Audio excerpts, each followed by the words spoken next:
ॐ श्री परमात्मने नमः। अथ सप्तदशोऽध्यायः। अर्जुन उवाच ये शास्त्रविधिमुत्सृज्य यजन्ते श्रद्धयान्विताः तेषां निष्ठा तु का कृष्ण सत्त्वबाहो रजस्तमः। श्रीभगवानुवाच त्रिविधा भवति श्रद्धा देहिनां सा स्वभावजा सात्विकी राजसी चैव तामसी चेति तां शृणु। सत्त्वानुरूपा सर्वस्य श्रद्धा भवति भारत।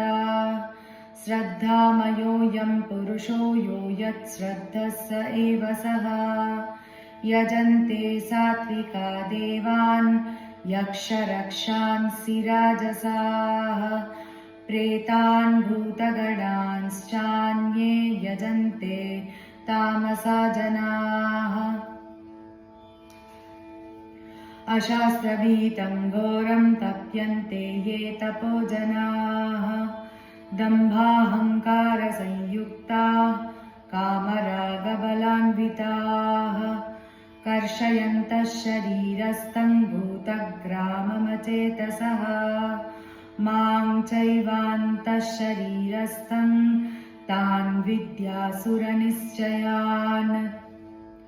आहारस्त्वपि सर्वस्य त्रिविधो भवति प्रियः यज्ञस्तपस्तथा दानं तेषां भेदमिमं शृणु। आयुः सत्त्वबलारोग्यः सुखप्रीतिविवर्धनाः रस्या स्निग्धा स्थिरा हृद्या आहारा सात्विकप्रियाः कट्वं ललवणा तुष्णतीक्ष्णरूक्षविदाहिनः आहारा राजसस्येष्टा दुःखशोकामयप्रदाः।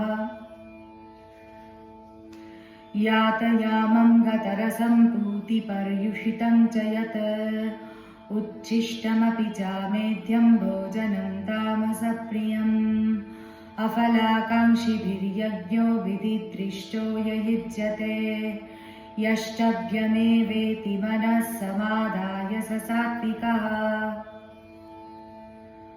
अभिसन्धाय तु फलं दम्भार्थमपि चैव यत् इज्यते भरतश्रेष्ठ तं यज्ञं विद्धि राजसं विधिहीनमसृष्टान्नं मन्त्रहीनमदक्षिणम् श्रद्धाविरहितं यज्ञं तामसं परिचक्षते। देवद्विजगुरुप्राज्ञपूजनं शौचमार्जवम् ब्रह्मचर्यमहिंसा च शारीरं तप उच्यते। अनुद्वेगकरं वाक्यं सत्यं प्रियहितं च यत् स्वाध्यायाभ्यसनं चैव वाङ्मयं तप उच्यते। मनः प्रसादः सौम्यत्वं मौनमात्मविनिग्रहः भावसंशुद्धिरित्येतत् तपो मानसमुच्यते।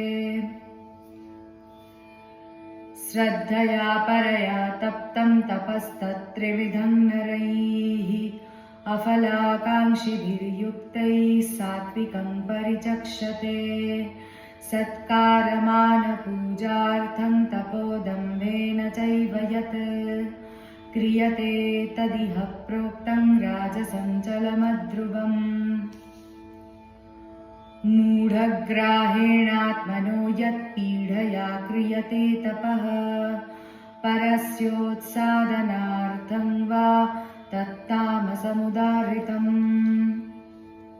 दातव्यमिति यद्दानं दीयतेऽनुपकारिणे देशे काले च पात्रे च तद्दानं सात्विकं स्मृतम्।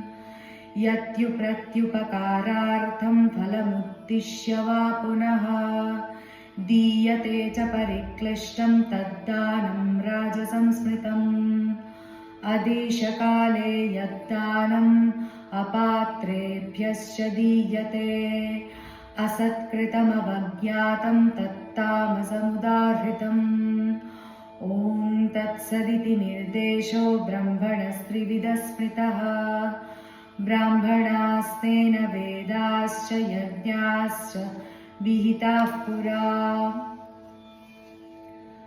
तस्मादोमित्युदाहृत्य यज्ञदानतपक्रियाः प्रवर्तन्ते विधानोक्ताः सततं ब्रह्मवादिनाम् तदित्यनभिसन्धाय फलं यज्ञतपः क्रियाः दानक्रियाश्च विविधाः क्रियन्ते मोक्षकाङ्क्षिभिः सद्भावे साधुभावे च सदित्येत्यत्प्रयुज्यते प्रशस्ते कर्मणि तथा सच्छब्दः पार्थयुज्यते यज्ञे तपसि दाने च स्थितिः सदिति चोच्यते कर्म चैव तदर्थीयं सदित्येवाभिधीयते अश्रद्धया हुतं दत्तं तपस्तप्तं कृतं च यत् असदित्युच्यते पार्थ न च तत्प्रेत्य नो इह ॐ